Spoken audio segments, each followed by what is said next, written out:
Sejam bem-vindos. Começa agora mais um Jogo Económico. A partir de agora pode seguir-nos nas redes sociais ou no site do Jornal Económico, mas também na Bola TV. Futebol e fisco sempre tiveram uma relação tumultuosa, algo que tem sido, de certa forma, atenuado nos últimos anos. Nesta edição, tomamos o pulso à forma como os clubes se relacionam com a autoridade tributária. Este será o tema para a segunda parte do Jogo Económico. Para já, dou as boas-vindas ao Nuno Vinha, Jorge Faria de Sousa e Rodolfo Alexandre Reis e avançamos para o hat-trick.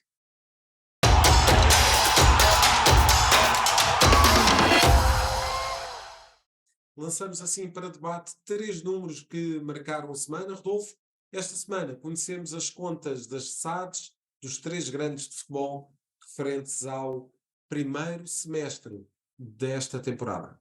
Assim é, Zé, antes de mais cumprimentar-te a ti, ao Jorge Faria de Sousa e ao Nuno de Vinha, e o primeiro número que falamos é os 13,3 milhões de euros, foi o prejuízo divulgado pela Benfica SAD no primeiro semestre da presente temporada, um resultado negativo, mas que representa uma melhoria face aos 57,9% do período homólogo.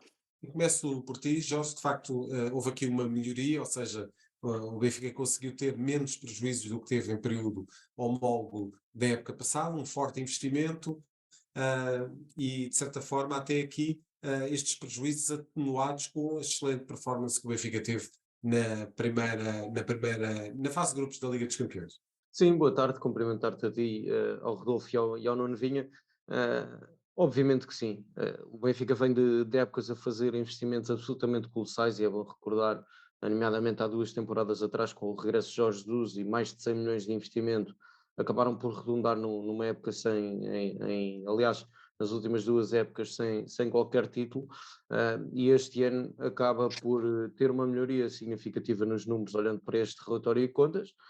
Tem um prejuízo neste primeiro semestre a rondar os 13 milhões de euros, mas a verdade é que ainda não está esses 13 milhões de euros com o comportamento desportivo da equipa, e basta olharmos para uma eventual passagem aos quartos de final, que dará mais uma rentabilidade de mais de 10 milhões, somando todo o valor da Liga dos Campeões e a transferência de Enzo Fernandes. Aliás, é bom frisar, não estará a transferência de Enzo Fernandes, nem as aquisições que fez já neste mercado, nomeadamente só o vencimento de Gonçalo Guedes é um vencimento muito significativo para a realidade até do plantel do Benfica, mas os dois jogadores jovens que foram contratados também foram investimentos já que irão aparecer no exercício do segundo semestre, e portanto não deixa de ser um número significativo, sobretudo olhando para a possibilidade desse encaixe financeiro, fruto da passagem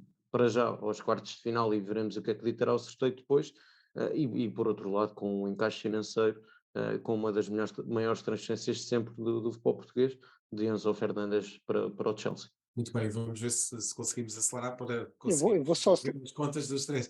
Nuno, vou só acelerar e vou dizer uma coisa: sim, é que também a dos oitavos de final já não estão nestas contas. Portanto, sim. os oitavos de final e as quartos de final, só por si, colocam este valor no verde. E esta é precisamente a pequena moral desta história. A Liga dos Campeões é um maná para os clubes portugueses. Quem está consegue equilibrar melhor as contas, quem não está, de facto, tem muito mais problemas. Eu só ia pôr aqui um pequeno ponto, só neste ponto. Os rendimentos operacionais do Benfica são de 111 milhões de euros e as despesas os gastos operacionais, e isto não conta as transações de jogadores, é de 125 milhões de euros. Portanto, esta taxa de cobertura do Benfica tem 91%. Não é uma boa performance, como se verá quando nós falarmos daquilo que é o comportamento também dos outros clubes, dos outros dois grandes. Rodolfo, e passamos aqui então para o grande que teve lucros neste semestre.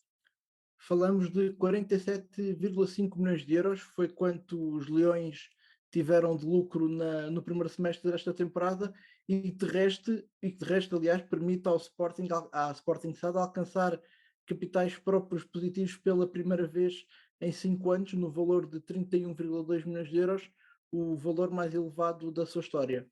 E Nuno, de facto, tivemos aqui um bom resultado por parte do Sporting neste primeiro semestre da temporada. Certo, este número, segundo também o próprio comunicado do Sporting, é impactado pelo rendimento dos convogadores. Neste caso, eu acho que foi Mateus Nunes Mas Nunes, e João Palhinha. Palhinha, que ascendem a 73,9 milhões de euros. Portanto, este valor, obviamente, é um valor muito, muito importante e muito interessante. Eu só punha mais aquele, já há bocadinho que falei do Benfica, eu disse ali um número errado, mas basicamente a percentagem estava correta.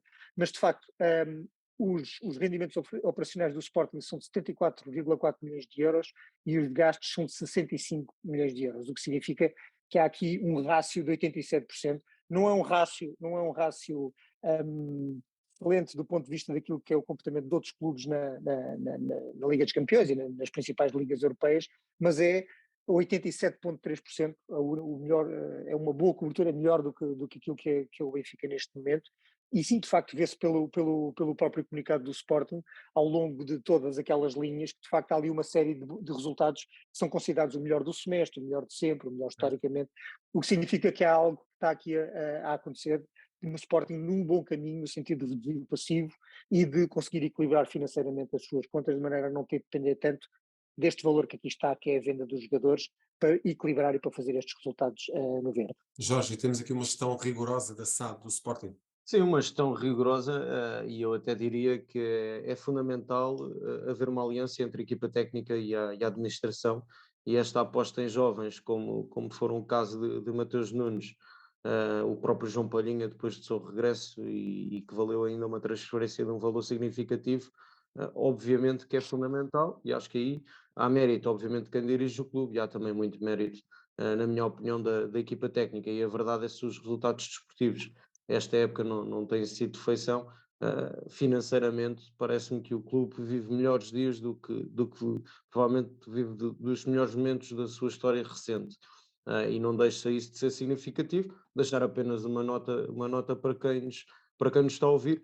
Obviamente, o negócio de Pedro Porro, quando se trata de um empréstimo com a opção de compra obrigatória no final da temporada, não está ainda versada nestes números e, portanto, aparecerá no próximo exercício, sendo que o Sporting tem ainda o desafio de lutar obrigatoriamente pelo terceiro lugar na Liga Portuguesa, porque sabemos que é fundamental a presença na Liga dos Campeões, que ainda assim valeu acima de 30 milhões de euros. E temos apenas 3 minutos para fechar esta primeira parte do programa, Rodolfo, mas ainda temos prejuízos a norte. São 9,9 milhões de euros, foi quanto a SAD do Futebol Clube do Porto apresentou de prejuízo no primeiro semestre desta época, ainda assim abaixo dos 10,3 milhões de euros que tinha registado no período da época 2021-2022. Jorge, houve aqui um número que está a ser muito escrutinado, que tem a ver com a retribuição a órgãos sociais. O Futebol Clube do Porto praticamente triplicou esse valor. Sim, não deixa de ser um valor muito significativo, e eu destacaria até duas aquisições que o Futebol Clube do Porto faz que aparentemente não têm nenhum rendimento desportivo, ou muito pouco. Estamos a falar de David Carmo, que foi uma transferência a rondar os 20 milhões de euros, e ainda Samuel Portugal, 2 milhões e meio por 50% do passe. Não deixa de ser curioso olharmos para um Futebol Clube do Porto que dos três foi o que mexeu menos. É verdade que vendeu Fábio Vieira e Vitinha, que significaram um encaixe acima dos 70 milhões de euros, e não deixa de ser curioso que acabem por fechar com prejuízo, e sobretudo olhando para estas duas aquisições, sendo que, inclusivamente, é o clube que normalmente, como está melhor colocado no ranking da UEFA, é o que tem um encaixe financeiro na Liga dos Campeões superiores. E de facto, Nuno, como o Jorge estava a dizer, não existiram aqui muitas mudanças da parte do Futebol Clube do Porto, mas a verdade é que fecharam novamente o primeiro semestre da temporada, tal como tinha acontecido na época passada, com este prejuízo mais ou menos a rondar os 10 milhões de euros. Sim, mas é um prejuízo que só a passagem aos oitavos de final, que Já não estão compensa, não é? bem nesta segunda, já compensa. E, Certo. portanto, eu acho que aqui vemos uma coisa para concluir muito rapidamente. O Porto e o Benfica, no final, nas contas do final do ano, têm mais possibilidade, de uma vez com tudo contabilizado, têm mais possibilidade de ter as contas numa posição mais favorável do que o Sporting, porque basicamente já não tem essa grande fonte de rendimento que é a Champions League, e as principais transferências foram feitas, de facto, foi a de Mateus Nunes e a de Palhinha, e agora com a de Pedro Porro não servirá com certeza para equilibrar tanto como será o caso do Benfica com a venda do Enzo e dos distantes, e o Porto com aquilo que aí virá. Portanto, eu acho que forçosamente o Porto também terá de vender. Portanto, neste caso, diria que o Porto e o Benfica vão ter, no final do ano, vão ter as contas de forma mais equilibrada do que do Sporting. E para o ano vamos ter, para a semana, aliás, vamos ter o desfecho daquilo que é esta eliminatória da Liga dos Campeões. Vamos então passar para a segunda parte do jogo económico e vamos falar da relação nem sempre muito tranquila entre a autoridade tributária e clubes de futebol. É já a seguir.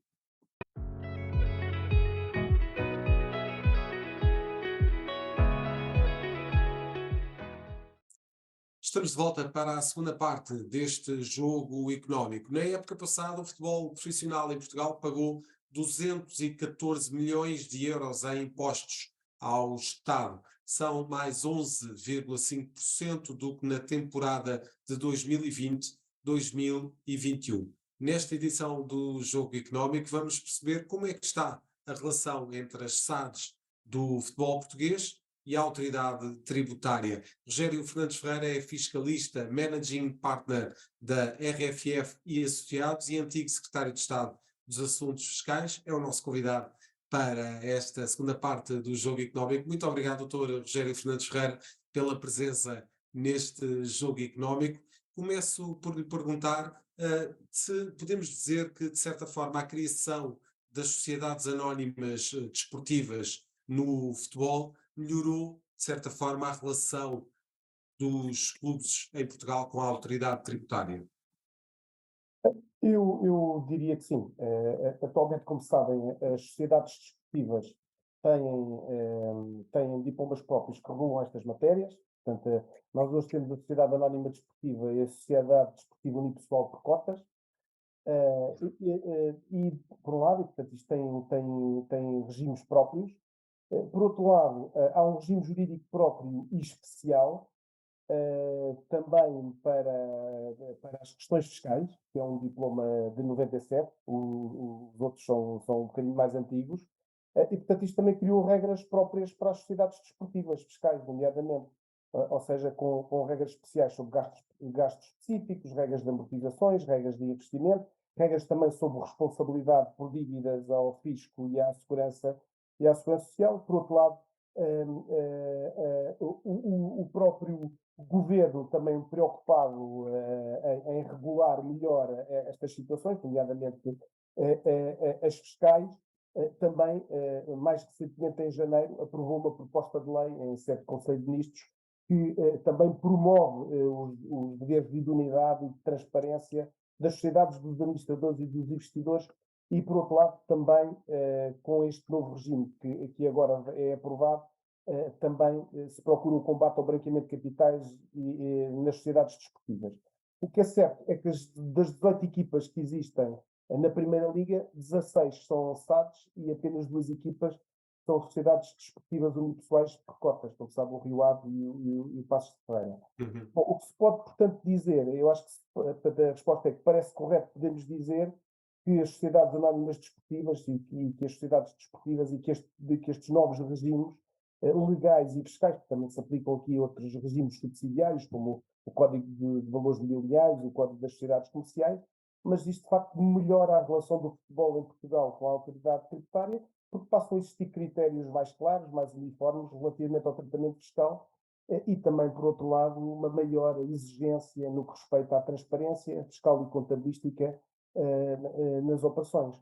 Portanto, eu diria que é correto, é adequada a pergunta e é correto dizer que estes novos regimes legais e fiscais melhoraram as relações do futebol com a autoridade tributária. Falou também do diploma que foi aprovado agora em janeiro, relativamente ao estatuto dos gestores das SADs. Parece-lhe, de uma forma global, que o projeto tem pernas para andar?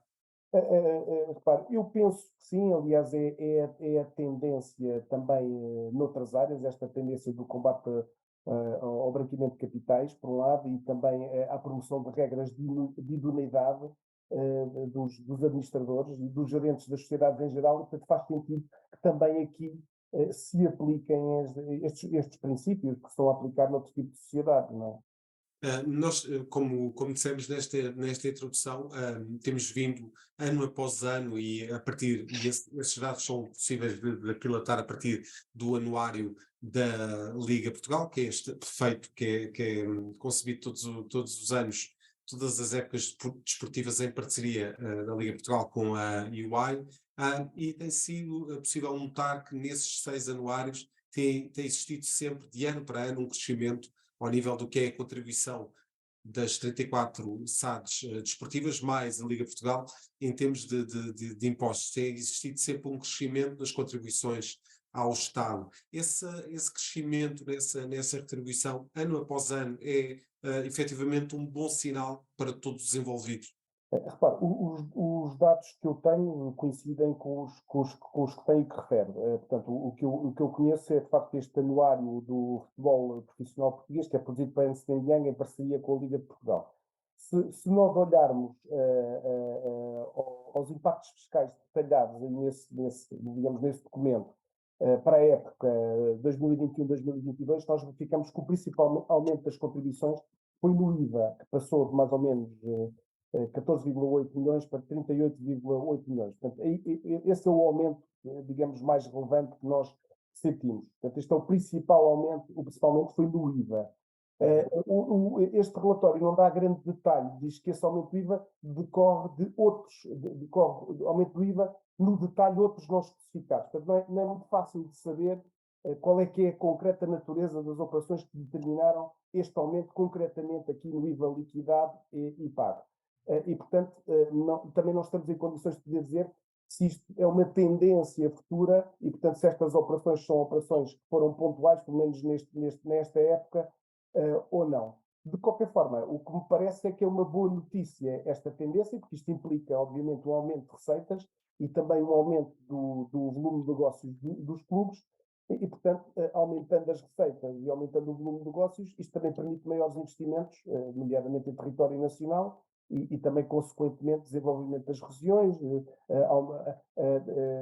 digamos, mais trabalhadores e melhores salários de trabalhadores na construção, na manutenção das infraestruturas, do ponto de vista desportivo, também desenvolvimento social, de alguma forma, e a promoção de outras modalidades para além do futebol. Não é? Portanto, respondendo concretamente à sua pergunta, deste anuário não se consegue perceber muito bem de onde é que vem, qual é a razão deste aumento, mas é um aumento necessariamente da atividade, das operações, e que se refletem no aumento das receitas da sociedade e dos clubes, não é?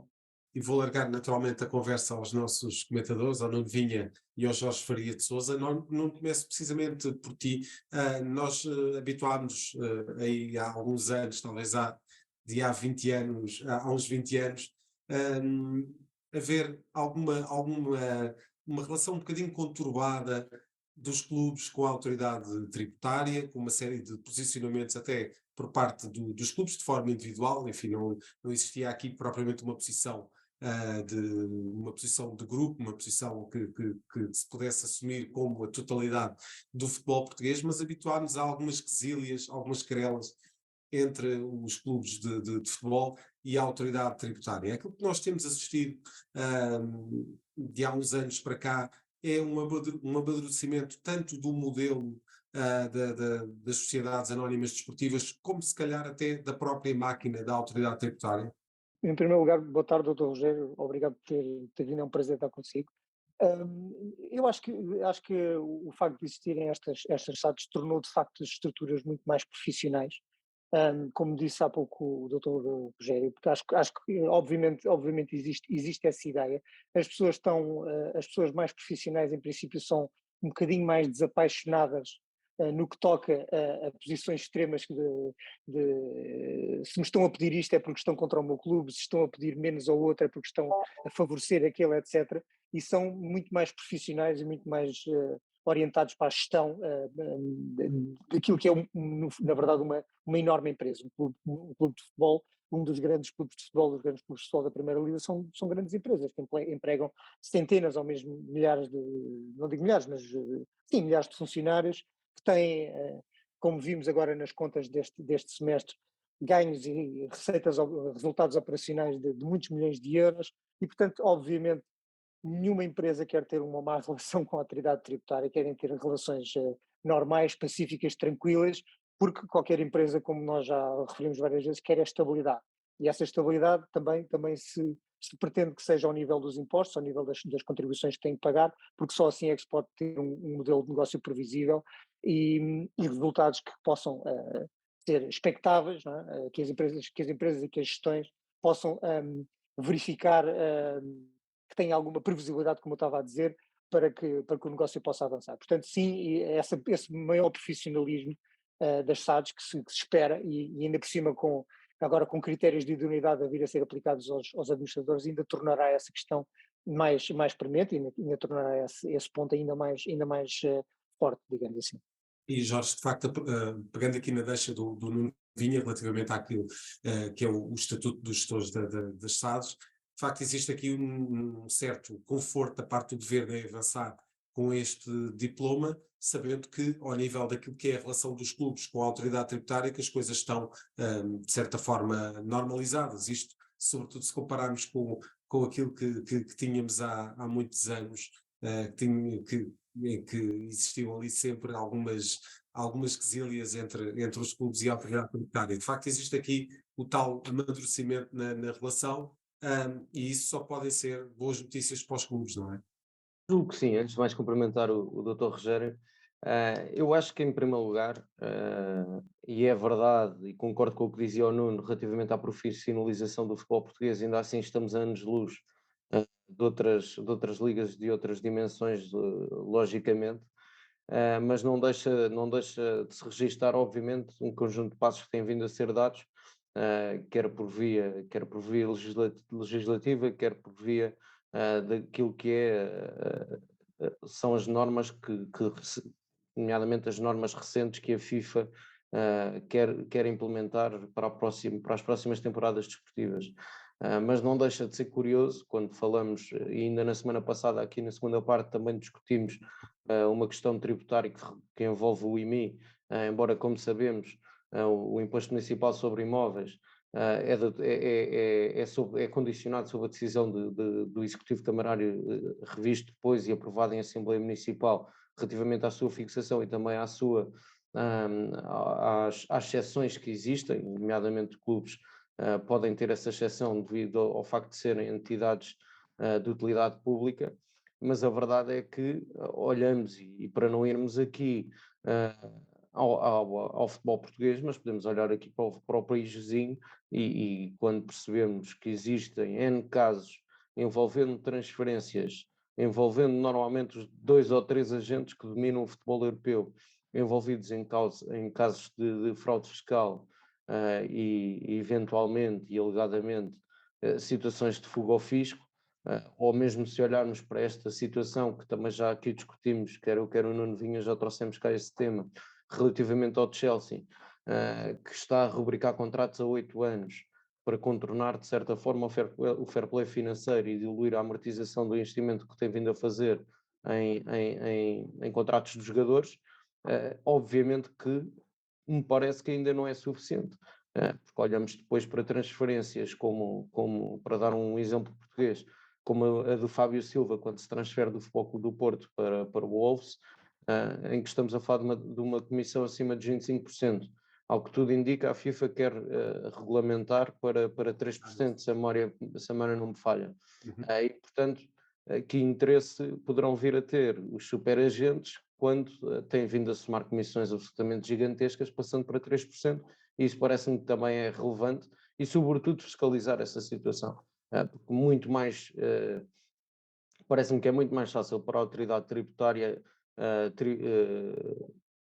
de certa forma, controlar e fiscalizar as despesas correntes, nomeadamente tudo o que é tudo o que são despesas que afetam o IVA, mas muito mais difícil é fiscalizar e tributar transferências e prémios de assinatura, nomeadamente, normalmente que são somas muito superiores e que são, no fundo, olhando para a realidade do futebol português, que são, no fundo, a grande fonte de receitas da Liga Portuguesa.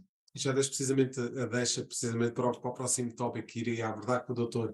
Rogério Fernandes Ferreira, que tem precisamente a ver com as mudanças que foram introduzidas pela FIFA, relativamente àquilo que é a forma de operar dos empresários, dos jogadores de futebol. Sabemos, até por notícias relativamente recentes, que existe aqui uma gestão muitas vezes criativa da parte dos clubes e dos próprios agentes relativamente àquilo que são as comissões pelas vendas de passes futebolísticos. Em Portugal, pergunto ao Dr. Rogério se a atividade dos empresários desportivos carece aqui de um maior escrutínio. Repare, em geral, esse maior escrutínio, pelo menos da parte da administração tributária, tem vindo a ser cada vez mais importante e mais forte. Seja como for, digamos, estas mudanças significativas, que são significativas, que a IFA está e pensa em introduzir, acaba por ser uma questão um bocadinho lateral às questões mais técnico-fiscais, digamos assim. A verdade é que nós assistimos, e isso confirma, e julgo que é de conhecimento público, portanto não há grandes dúvidas, ainda há opacidade na intervenção dos agentes desportivos, dos empresários, dos jogadores, até na atividade futebolística em geral e até nas transações dos direitos económico-desportivos dos jogadores.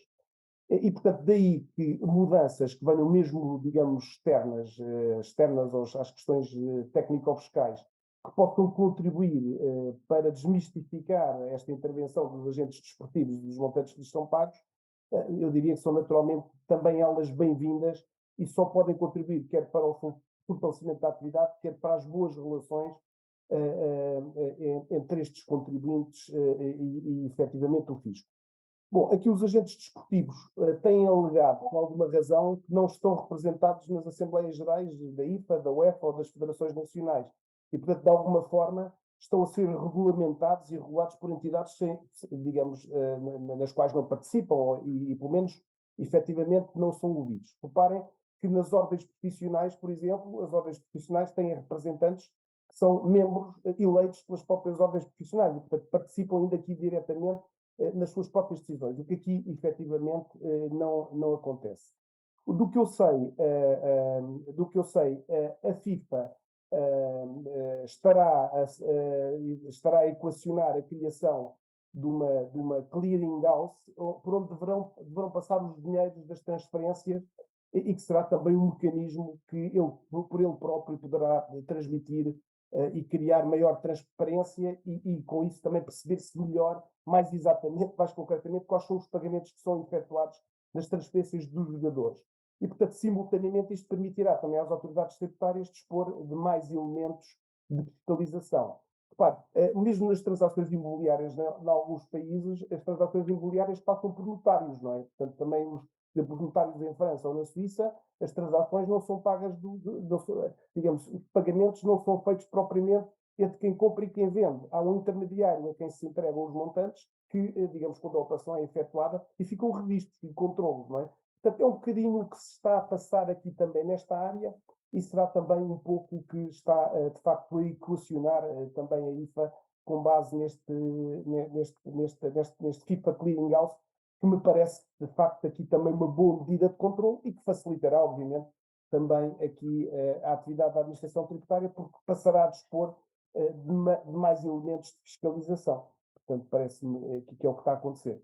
Estamos a 2 minutos de terminar esta segunda parte, mas tenho mais uma pergunta para o Dr. Rogério, que tem a ver com as novas formas, muitas vezes, de estabelecer contratos. O Jorge já deu aqui uma dica, esta forma do Chelsea, por exemplo, de contornar o fair play financeiro, mas não era sobre isso que queria perguntar exatamente, mas sim sobre o facto de muitas vezes se colocar aspectos que muitos julgarão que são laterais, mas que são depois importantes ao nível daquilo que é a soma total do contrato que o jogador vai receber, tem a ver com a cedência dos direitos de imagem dos desportistas, que é cada vez mais uma tendência de englobar essa variável nas negociações dos contratos. De facto, essa é uma tendência interessante relativamente àquilo que são os novos contratos desportivos, a questão das imagens, da cedência dos direitos de imagem. Sim, repare, Nós sobre essa matéria, o Fisco já se pronunciou. Há uma circular, que é uma circular relativamente antiga, salvo erro, é a circular 17 de 2011, portanto é uma circular que tem praticamente 12 anos, que não sofreu alterações, em que basicamente a administração tributária define o regime destas cedências dos direitos de imagem, da exploração do direito de imagem dos jogadores. Portanto, basicamente, eles distinguem, a administração tributária distingue, digamos, o direito de imagem do jogador enquanto elemento integrante da equipa do direito de imagem individual do jogador. Quando estes direitos de imagem considera que estes direitos de imagem são transmitidos pelo jogador ao clube desportivo, a quando da saudação do contrato, e, portanto, considera que estes direitos de imagem, de alguma forma, podem ser rendimentos, por isso, da categoria A, como se fossem rendimentos, digamos, do trabalho dependente. Já uma situação diferente, que também esta circular refere, é de que os rendimentos obtidos pelo jogador que cede a imagem a uma entidade terceira, já não propriamente ao clube ou à SAD, esses são qualificados como rendimentos de capitais, ou seja, como rendimentos da categoria E. Esta qualificação, hoje em dia, eu diria que é um bocadinho questionável, não é? Porventura, caberá hoje mais adequadamente, até em virtude da evolução que, digamos, toda esta matéria tem sofrido, caberá mais na categoria B, ou seja, dos rendimentos do trabalho independente e dos rendimentos empresariais. E, portanto, ainda que sujeitos à categoria, ao IRS, mas não no âmbito do trabalho dependente e também não no âmbito da categoria E, mas provavelmente, se isto começar a ser escrutinado mais adequadamente no âmbito da categoria B, rendimentos empresariais e profissionais. Isto depois também levanta outros problemas. Quando, por exemplo, o direito de imagem de um jogador é tido por uma entidade não residente, portanto, não residente em Portugal, os rendimentos decorrentes do exercício dessa atividade estão sujeitos cá em Portugal a IRC por retenção na fonte, a título definitivo, a uma taxa de 25%. Ou seja, quando se pagam esses direitos, há uma retenção em Portugal, portanto, há um pagamento a título definitivo de 25% à entidade não residente. Depois, digamos, esta circular depois, também se refere às questões do IVA, também não vale a pena aqui estarmos aqui efetivamente a dizer, mas o que julgo que aqui é importante dizer é que os desafios que se colocam hoje à cedência dos direitos de imagem dos desportistas parecem estar muito mais relacionados com a cedência dos direitos de imagem individuais pelos jogadores em entidades terceiras, que às vezes são não residentes e muitas vezes estão relacionadas com os próprios clubes e, portanto, quando estão, o Fisco pode vir a entender que há aqui como que uma retribuição encapotada. Por outro lado, nós temos também assistido a outras situações, por exemplo, os jogadores cederem os seus direitos de imagem individuais a sociedades que estão por si detidas ou controladas e que são localizadas em países com regimes fiscais privilegiados, com uma tributação mais reduzida, e, portanto, conseguem, por esta via, de alguma forma, reduzir o imposto a pagar. Bom, o que é certo é que os desafios podem ser encarados e devem ser encarados em duas perspectivas.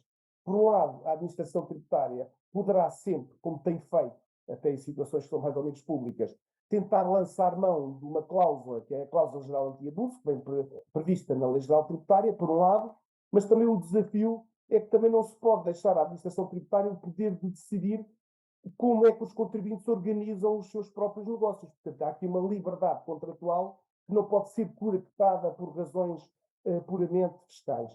Repare que hoje em dia os jogadores de futebol são verdadeiras unidades de marketing, não é? E, portanto, eles próprios, por si próprios, conseguem promover através da sua imagem e com muito sucesso marcas de produtos. Quer dizer, basta olhar aqui para o Cristiano Ronaldo, que com facilidade ele próprio já se associou, já associou o seu nome, a sua imagem, a inúmeras marcas e produtos. Estou-me aqui a lembrar dos shampoos, não é? do Linique, da Toyota, dos hotéis Pestana, dos relógios, da Coca-Cola. Portanto, nestes casos, a exploração da imagem de uma pessoa, eu diria que pode ser vista quase como uma verdadeira atividade comercial, independente, organizada de forma empresarial. E, portanto, é este equilíbrio, que é um equilíbrio difícil, que tem que ser prosseguido, e também salvaguardado, não apenas pelo legislador, mas também pelos tribunais, não é? Portanto, é este equilíbrio entre liberdade contratual versus abuso de formas jurídicas para pagamento de impostos. Não é? E isto é o que se está a discutir em algumas destas situações nos tribunais, designadamente nos tribunais de outros países. Não é? E temos mesmo terminado. Dr. Rogério, muito obrigado pela presença neste Jogo Económico. Quando consigo para próximos programas para debatermos estes e outros temas. Mais uma vez, muito obrigado. Já a seguir, vamos para a terceira parte do Jogo Económico e para as escolhas dos nossos comentadores. Estamos de volta para a terceira parte deste Jogo Económico e para as escolhas dos nossos comentadores. E começamos precisamente com uma conquista na Liga Inglesa de Futebol, neste caso na Taça da Liga. Jorge, o teu protagonista, Bruno Fernandes. Sim, é o Bruno, podia ser o Dalot, mas eu acho que não deixa de ser significativo vermos um português a capitanear o United depois de um período de seca de títulos, em que a última vez que o United tinha conquistado um troféu tinha sido sob a liderança de José Mourinho.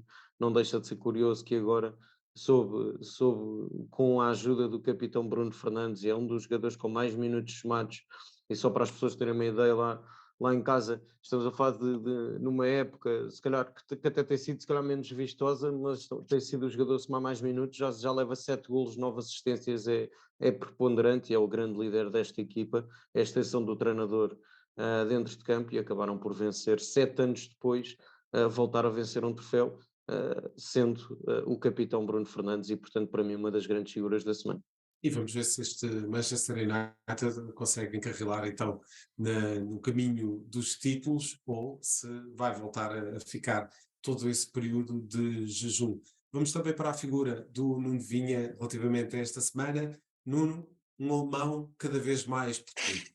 Sim, de facto o Roger Smith já podia chamar Rogério, não sei qual é que seria o apelido, mas já há várias sugestões. De facto está um bocadinho mais aportuguesado, depois daqueles meses de um fleuma teutónico ou germânico, de uma certa frieza, um certo ar mais comedido nas conferências de imprensa, nas análises aos jogos, um tipo correto a aceitar um empate ou uma perda de pontos. Enfim, eu já na altura tinha dito, vamos ver se começar a perder como é que ele reage. Enfim, agora já não é quando perde, ou pelo menos quando não faz uma exibição. As coisas são mais difíceis. Mais conseguida. Quer dizer, quando as coisas são mais difíceis, eu sei, o homem levou com uma garrafa de água em cima, ou pelo menos só com a água, já não sei bem, mas aquela imagem dele a provocar um bocadinho, ou pelo menos virado para o público do Vizela a mostrar o resultado com os dedos, enfim, fez lembrar outros tempos, outras personagens, outros excessos, e que, enfim, na verdade não lhe ficaram lá muito bem. Eu acho que ele já pediu desculpa por isso. Esperemos que tenha sido algo que ele comeu ao jantar que não lhe fez bem, e que me passe rapidamente e que volte um bocadinho aquela frieza, porque de facto essa frieza tem sido uma marca dele ao longo deste tempo, e essa tranquilidade também é necessária para este tempo, não só para estes tempos, não só para ele, como para os dirigentes dos vários clubes, não só o dele, como o dos outros clubes também, que andam muito agitados recentemente, e é preciso acalmar e fazer as coisas voltar àquilo que é o importante, que é o futebol. Aparentemente a frieza alemã já não é o que era. Já não é o que era. São as alterações climáticas. São as alterações climáticas, claramente. Jorge, o teu número é relativamente a algo que está a acontecer esta tarde. Nós estamos a gravar à quarta-feira à tarde. Já se conhece o resultado do Sporting na Youth League. Falta o do Futebol Clube do Porto. De qualquer forma, vamos torcer para que o teu número se concretize. O teu número é o 2. Sim, vamos ver qual é que será o resultado entre o Futebol Clube do Porto e o Liverpool na Youth League. E a verdade é que depois de termos visto o Benfica a vencer a mesma competição na última época com uma geração extraordinária, onde de resto alguns desses jogadores já têm vindo a ser chamados à equipa principal pelo protagonista do Nuno, que agora até fala em arbitragens, a verdade é que hoje o Sporting goleou por 5-1 o Ajax. Podem dizer que foi em Alcochete, no estádio Aurélio Pereira, mas foi de facto uma grande exibição perante uma das melhores escolas do futebol europeu. Isto diz muito do que tem sido o caminho do futebol português e o mérito da formação no futebol português, quer pela conquista do ano passado do Benfica, quer pelas exibições que o Sporting tem apresentado este ano nesta edição da prova. E a verdade é que o Futebol Clube do Porto e o Sporting se podem defrontar nos quartos de final, assim o Futebol Clube do Porto possa vencer esta tarde o Liverpool. Veremos qual é que será o desfecho desse jogo dos oitavos de final. E vamos ver se teremos de facto um duelo português nos quartos de final da Youth League. E estamos quase a terminar estas escolhas, as escolhas desta semana do jogo económico, mas não sem antes, Nuno, de falarmos do caso judicial da semana. O teu número é o 3. É o 3. São 3 crimes de fraude fiscal, pelos quais foram acusados Luís Filipe Vieira, Domingos Soares de Oliveira, Assado do Benfica e também Miguel Moreira, então diretor financeiro. Enfim, isto merece-me 3 reflexões. Número 1, são 5 anos de investigação da Polícia Judiciária e resultam em uma acusação de imputação de custos fictícios a empresas, portanto, o célebre saco azul, que na verdade a Polícia Judiciária também não identificou aqui, ou pelo menos não colocou nada nestes documentos, nestes relatórios que foram enviados ao Ministério Público, sobre eventuais questões relacionadas com arbitragens ou com outro tipo de coisa, mas não deixa de ser grave mesmo. São crimes de fraude fiscal que não devem existir, primeiro ponto, né, em nenhuma empresa, e um clube de futebol também não. Segunda reflexão, volta outra vez o fantasma de Luís Filipe Vieira e da sua gestão, e dos elementos que faziam parte dessa gestão e que transitaram para a gestão de Rui Costa, e isso leva-me a esta reflexão que isto não é só na política que há aquele mantra, há a política que é da política, há a justiça que é da justiça, que foi uma forma de separar as duas coisas que às vezes não têm separação. Aqui também há o futebol o que é do futebol e há a justiça o que é da justiça. Portanto, parece que é preciso a pessoa ser condenada para que alguém possa dizer que este comportamento até é incorreto. Eu recordo para as pessoas que estão menos habituadas a este género de jargão, acusação não significa alguém decidiu acusar só e depois logo se vê. Não, acusação significa que isto vão ao tribunal. Estas pessoas vão ao tribunal porque o Ministério Público, e é isto que significa acusação, considera que existem provas suficientes para existir uma condenação em tribunal. E, portanto, isto é que é a gravidade da coisa. Domingos Soares de Oliveira, que é, já percebemos, um craque das finanças do futebol. No fundo é o Fernando Medina do António Costa, é o Domingos Soares de Oliveira do Rui Costa. Resta saber se Eu diria, eu não sei se ele não é o José Mourinho da parte financeira de um clube, porque o Fernando Medina ainda tem que mostrar um bocadinho mais. Mas o Domingos Soares de Oliveira, de facto, tem feito um bom trabalho e fez um bom trabalho na altura que era preciso e vai continuar a fazer. E isto leva-me a uma última reflexão, um bocadinho mais para desanuviar um bocado o ambiente. Quem é que arranja os nomes para estas empresas? Questão flexível, este era o nome da empresa que teve custos. Também havia capital criativo do Luís Filipe Vieira. Eu acho que são todos a mesma pessoa a criar estes nomes. Portanto, acho que isto também tem alguma coisa que podemos também rir um bocadinho com estas coisas, estes nomes que aparecem.